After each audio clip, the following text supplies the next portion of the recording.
Buenas noches, señores. Como siempre, un gusto en estar aquí ante ustedes. El día de hoy quiero hablar de algo para mí muy preocupante y, por no decir alarmante. No soy alarmista, pero soy realista de las cosas. Yo nunca pensé, la verdad, en que nuestro país se convirtiera, así como muchos otros países, sobre todo del área de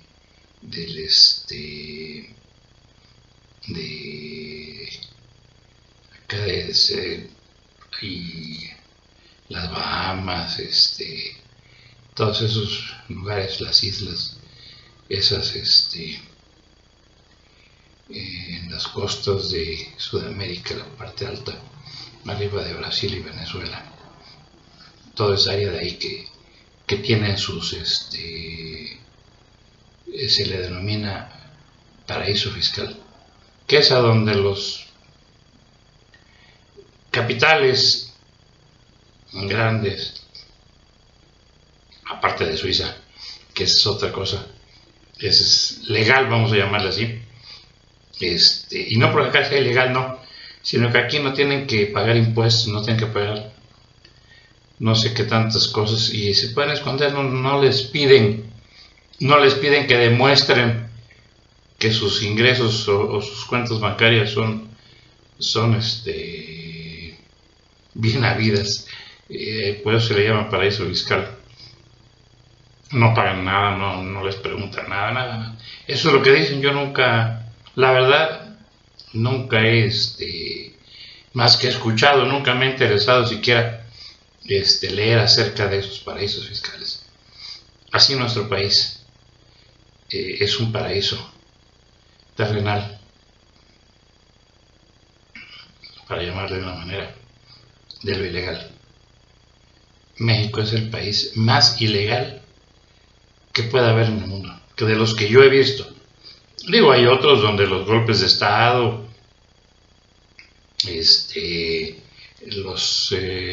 o que suben al poder algunas gentes, vía trucos y demás, como aquí. Aquí pues, el que llega a Los Pinos no es el que es más capaz, no, hasta ahorita, al menos en la historia reciente, de hace 100 años hacia acá, no llega el más capaz muchas veces. No digo que en todas las ocasiones así haya sido, pero en la inmensa mayoría de las ocasiones el que llega es el peor candidato que pudo haber en el escenario, pero fue el que dejó el heredero de los, es el heredero de Los Pinos. Los pinos se heredan, no se ganan, se heredan. Entonces, pues siempre el que se va deja a su protector. Saben que no les van a hacer nada, que no les van a decir nada. Entonces se dedican durante 6 años a robar a manos llenas y entonces ya se van tranquilos, porque el que se queda a sabiendas de que va a hacer lo mismo que el que se fue, ya no le va a hacer nada, o ha hecho más bien, ha sido cómplice de él, porque la mayoría, obviamente la mayoría de las veces, siempre ha sido un subordinado de él, el divino dedo decían. Entonces hay muchas cosas en nuestro país que han estado mal de siempre. Yo lo he criticado, yo he dicho que no es lo correcto. Igual a las carteras de los secuaces del inquilino de Los Pinos en turno, tampoco llegan los más preparados. Y no porque en muchas ocasiones el que llegue no sea una persona preparada, no, sino porque en la inmensa mayoría de las veces el que llega también a ocupar un cargo como ese, además de ser secuaz del que se va, también ha hecho lo mismo que el que se va a Los Pinos. Forrarse a más no poder para que ni él ni sus nietos y quizás bisnietos tengan que trabajar en los días de su vida. Entonces, pues bueno, esa ha sido la tónica de nuestro país. Yo he visto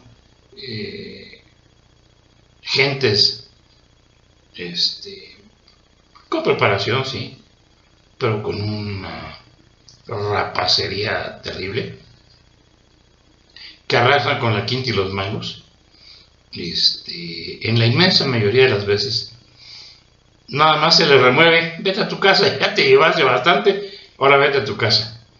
Y ya se van a su casa con todo el dinero que se han llevado de los bonos adicionales, las busquitas, hubiera dicho Héctor Lechuga o Chucho Salinas, hubieran dicho las busquitas, y se van tranquilos porque saben que no los va a perseguir la ley. Entonces, ese es el paraíso terrenal de lo ilegal. El paraíso de la ilegalidad se llama Estados Unidos mexicanos. Para abreviar, México. Ese es nuestro país, nuestro querido país, en lo que lo han convertido. Tipos ratas, pero se ha venido empeorando desde la época de Carlos I, el usurpador Salinas de Gortari, cuando le compra el cargo a Cuauhtémoc Cárdenas Solórzano, el gran demócrata, el gran estadista, dijo un idiota periodista. Si él había ganado, ¿por qué de Montes le vendió el país a Carlos I? Por dinero, obviamente, no por otra causa. Y porque además él sabía que no lo iban a dejar llegar nunca, que preferían matarlo que dejarlo que llegara acá. Entonces él pactó. Esa es mi opinión. Ahí está, ahí se las dejo. Esta es mi opinión. Cuauhtémoc Cárdenas Solórzano, el gran traidor al pueblo de México, moderno, traidor moderno al pueblo de México, que había ganado las elecciones en el 88, se cayó el sistema. Manuel Bartlett nunca pagó las consecuencias de eso, para que veamos lo podrido que está este sistemita. Después de ser secretario de Gobernación y que había favorecido a Carlos I, con Carlos I lo que nunca había pasado, un rival de competencia por Los Pinos, tendiéndole la mano al caído y dándole un buen puesto. Y lo hizo el secretario de Gobernación, de Educación. Y de ahí un cargo después inventado. ¿Para qué? Para que estuviera en el escenario y fuera gobernador de Puebla, y después diputado, y después senador, diputado y otra vez senador. Y ahí está. No ha salido nunca del presupuesto Manuel Bartlett desde que ingresó. No sé en qué año ingresó, pero hace muchos. Es más grande que yo, obviamente, bastante más grande que yo. Me debe llevar, yo creo que alrededor de unos 20 años o no sé, pero por ahí va. El caso es que Manuel Bartlett nunca pagó las consecuencias. Antes, al contrario, se ha beneficiado de haber hecho eso. Entonces, ese es para que veamos ¿Cómo se le paga a quien beneficia al inquilino de Los Pinos? Así Manuel Bartlett. Así Carlos I el usurpador, quien se apoderó del país, se le andaba escapando de las manos cuando sus rivales del mismo partido le matan a su candidato para sucederlo, que era José Francisco Ruiz Massieu. Él primero sacó del escenario al que iba a ser aparentemente el sucesor de él, porque ya andaba en campaña, que era Luis Donaldo Colosio Murrieta, como dijo aquel, el padrino, en el escenario, obviamente es una película, y le dice, le voy a hacer una oferta a algún rival, le voy a hacer una oferta que usted no podrá rechazar, o lo hace o lo mato. Entonces, así aquí Carlos I se dedicó y primero él sacó a Luis Donaldo de la jugada, para que no llegara y cambiara muchas cosas que lo podrían llegar a perjudicar a él. ¿De qué se valió?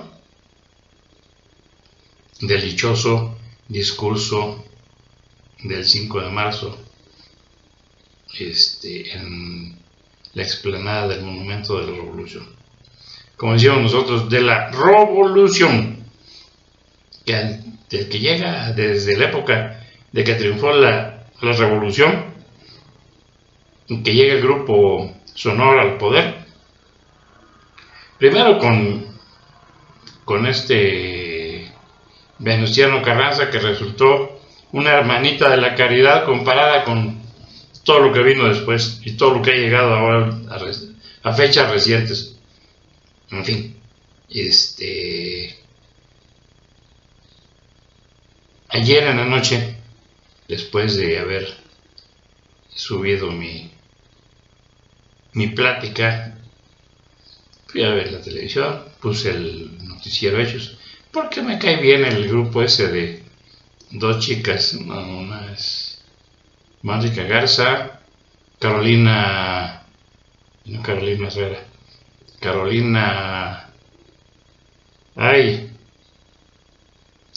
Rocha, Carolina Rocha y Vicente Gálvez. Me caen bien, de repente se avientan sus buenas puntadas, de repente, ayer estuvo medio mandado, y de repente son sangranadas, ¿no? Como todo, pues. Pero, ¿cuándo sería mi sorpresa? De que en el noticiero de Hechos, que es el que le antecede al programa de Campañando, con esas tres personas, viene Hechos con Javier Alatorre. Me cae bien el Javier. Y le dio 45 minutos al Caín tabasqueño. Así como lo oye. 45 minutos para que el Caín explayara toda su verborrea y todo su encono y su ácido. Debe ser ácido muriático, ese no tiene sangre en las venas, tiene ácido muriático. Y resulta ser que el infeliz Caín, yo por eso le digo el Caín tabasqueño, mató al hermano, mató a otro fulano. Él no los mandó a matar, él los mató. Al hermano, dicen las malas lenguas, yo no sé, que porque como el hermano no le dio dinero, y él no, desde esa época era un vividor, que él se enojó y que el hermano le dijo, te voy a romper toda la cabeza. Y entonces sacó la pistola y le metió un tiro. Dice que así era, que desde muy joven, que es más, ahí puede tener un mensaje, mi teléfono, de una persona que dice que fue compañera que él fue compañero que fueron compañeros de la primaria, y que así era, que ni en su familia lo aguantaban. Los papás, no sé por qué de Montres, en lugar de haberlo entregado después de haber matado al hermano, lo dejaron huir y lo estuvieron protegiendo. Y entonces,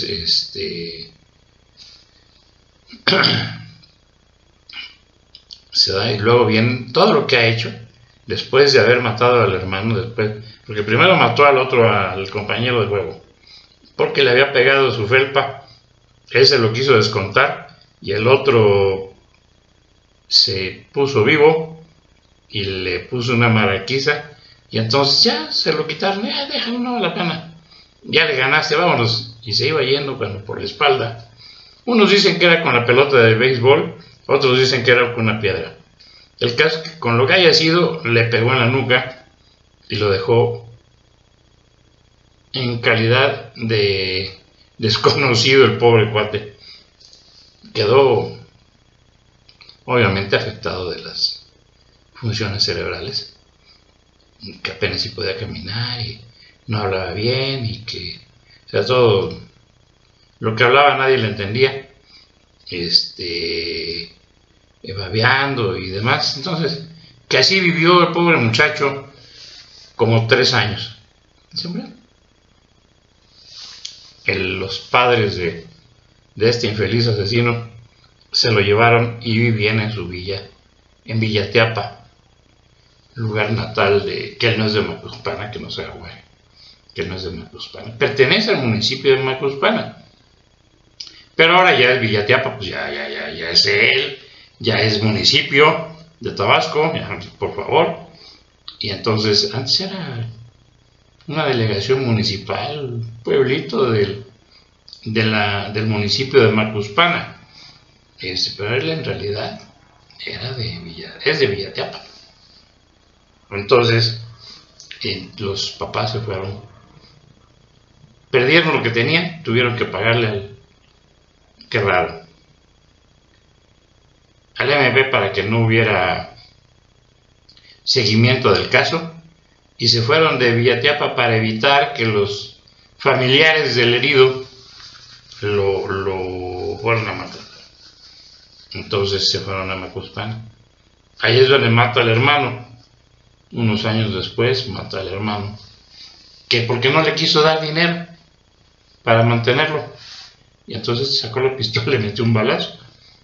Muy, muy valiente, ¿no? Pues, a distancia, no crean que estaba juntito para que el otro se pudiera, no. A 3 metros de distancia el hermano no tenía opción de nada, y este infeliz asesino le metió un balazo en el corazón. Y se dio a la fuga, obviamente, que es muy valiente, y muy honesto. Es un vil y cobarde, un tipo de lo peor. Se da a la fuga. Y los papás pierden todo lo que habían hecho ya en Macuspana para evitar que el MP persiguiera a su hijo. Entonces, se da la fuga de Tabasco, viene a México, termina la prepa, se inscribe en la licenciatura de leyes, que no termina hasta que está, para desgracia de los chilangos, nos lo ponen, nos lo dejan llegar del jefe de Estado, del jefe de gobierno de la Ciudad de México. Entonces se le impone a Cuauhtémoc Cárdenas, a quien después traiciona y lo manda al ostracismo. Pues es traidor, es un tipo de lo peor. Después de eso, ya que llega ahí, entonces Juan Ramón de la Fuente le regala el título universitario. Mal habido, obviamente, pero bueno. Y ahora no me da mucho gusto. O sea, ayer estaba presumiendo de su entrevista con los dueños del gran capital que viene de los protectorados esos de paraísos fiscales para invertir en México, y que van a conectar vía ferrocarril por el istmo de Tehuantepec, desde Salina Cruz, Oaxaca, hasta Coatzacoalcos, Veracruz, alrededor de 300 kilómetros de estrecho. Es la parte más angosta de nuestro territorio. Él ya dispuso que ahí va. Claro, él no lo dispuso el gran capital. Ahí van a hacer adiós en esos 300 kilómetros, en varios lugares, o sea, toda la vía, adiós a la selva. Entonces, ya los pueblitos que se les atraviesen, pues, los hacen un ladito y que construyan, o ellos mismos les construyen sus chocitas ahí a un lado, para que sigan viviendo por ahí, a los costados de las vías de ese ferrocarril. Eso es lo que piensan hacer, ¿sí? Y que ya tienen para invertir, y que va a hacer, y que va a deshacer. Adiós a la educación en México, adiós a todo, adiós a muchas cosas. Para eso me gustaban Mexicanos. Yo hablo aquí porque no estoy de acuerdo con ello, ¿sí? No soy abogado. Yo sé que no se puede, que nada más con la unión de todos nosotros y mediante el voto, no mediante ningún golpe de Estado, nada de eso. No porque ellos tienen las armas y nos masacrarían, ¿sí? Porque ustedes creen que el soldadito de barro o el marinerito de agua dulce nos iban a defender. No, ellos están para defender al capital, del cual han estado recibiendo pingües ganancias. Y entonces, pues bueno, esa es la parte de, estos nos quieren quitar, mátenlos en caliente, hubiera dicho don Porfirio Díaz, pero era porque eran sublevados, no eran. Y nosotros no seríamos sublevados, nosotros estaríamos viendo por nuestro país. En aquel entonces, bueno, querían derrocar a don Porfirio, que era la parte mala de él, el haberse perpetuado en el poder. Entonces, mexicanos, lo único que nos queda es levantar la voz, que todos hagamos esa labor, esa función, y que el día en que haya elección les cambiemos la historia. Estos miserables quieren imponernos vía la ilegalidad al Caín tabasqueño, que nos diga quién le pagó los 45 minutos, de dónde salió el dinero para pagar los 45 minutos del noticiero de Javier Alatorre. ¿Quién los pagó? Entraron a su cuenta de gastos de la campaña, y el INE, bien, gracias, pues es parte de la ilegalidad.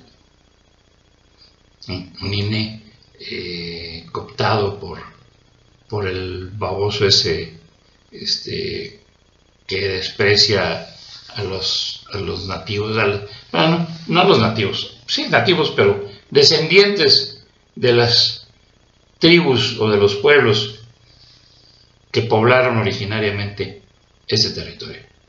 Pero como él se siente de la raza superior, y ya fue a la universidad, ya habla con errores, pero habla, es un brutazo, y un mal nacido, un parido de lo peor. Yo lo he dicho, yo soy heredero de esos pueblos. Mi abuelita era como decía mi padre, una india blanca. Mi abuelita paterna era una india blanca, decía mi padre, de la Sierra de Guerrero, de Tixla para ser exactos. La Sierra Baja le dicen ahora. No sé por qué, pero bueno, ya saben ustedes que los periodistas inventan cada cosa. Periodiqueros que no periodistas, periodiqueros inventan cada cosa. Y entonces, pues bueno, no duden ni tantitito que Salvador Cienfuegos, la rata esa de 2 patas que está en el despacho de la Secretaría de la Defensa Nacional, nos soltara a las sordas para que nos medio mataran. O nos mataran, no nos medio mataran, nos mataran. Entonces, señores, lo único que queda es votar en contra de este sátrapa, ¿sí? Que va a acabar de vender al país como lo está haciendo este baboso. Trump los tiene del cogote y en lugar de decirle que no, el que lleva la prisa es él, no nosotros. Él es el que dentro de unos días, el 15 de mayo, si no presenta antes de esa fecha el acuerdo de libre comercio con México y Canadá, ya no lo va a poder hacer hasta el año que entra. De ahí se debía de haber agarrado el imbécil vendepatrias de Ildefonso Guajardo, que es el disque jefe de la delegación mexicana que está viendo cómo entregar lo que queda del país al capital extranjero. Entonces, ese es el triste panorama de nuestro país, señores. No nos queda otra más que por medio del voto ejercer el voto para que pierda el representante indigno, el ilegal, asesino, corrupto, demagogo, loco, porque además está loco. Es un tipo de lo peor que no pueda llegar a Los Pinos. Mexicanos, recurro a ustedes. Queremos, yo soy de los que dicen que hay que dejarle un mejor país. Ayer tuve una discusión, un debate con los amigos de la profesional. Me decía Manuel, pues, ¿en qué te afecta que llegue el tipo este? A mí no me afecta. Me afecta demasiado lo que va a hacer, como yo le decía a ellos. Yo quiero heredarle un mejor país de lo que recibimos a nuestros descendientes. Y cuando menos, si no lo puedo hacer, cuando menos que sepan que hubo alguien que levantaba la voz en contra de todas estas ilegalidades y raterías. Amigos, constantemente de aquí al día, ¿qué es primero? Creo que es el domingo 1 de julio, algo así. Al día de las elecciones voy a estar aquí constantemente hablando en contra del asesino y del gobierno que nos amenaza con el ejército, con las Fuerzas Armadas, para que no se levanten, yo no les pido que se levanten, amigos. Yo sí, sí les pido que se levanten, pero mediante el voto. No estoy de acuerdo, nunca he concedido la oportunidad de que el voto diga algo aquí en nuestro país, no. Pero esperemos que eso así sea. A ver si así podemos hacer algo. Y si no, entonces sí, no nos queda de otra más que la resistencia civil, pacífica. Amigos, Dios nos acompañe y nos ayude, aunque mis amigos digan que no. Creo en Dios, no creo en la iglesia, en ninguna. No he visto a muchas, pero la única que conozco es una verdadera aberración, la católica. Entonces, muy buena con muchas cosas, pero también muy mala, más mala que buena. Señores, que tengan ustedes una excelente noche. Disculpen el atrevimiento de la solicitud y además el hecho de haberme excedido ya con mucho de los 20 minutos que normalmente acostumbraba yo a utilizar. Dios sea con nosotros. Hasta pronto.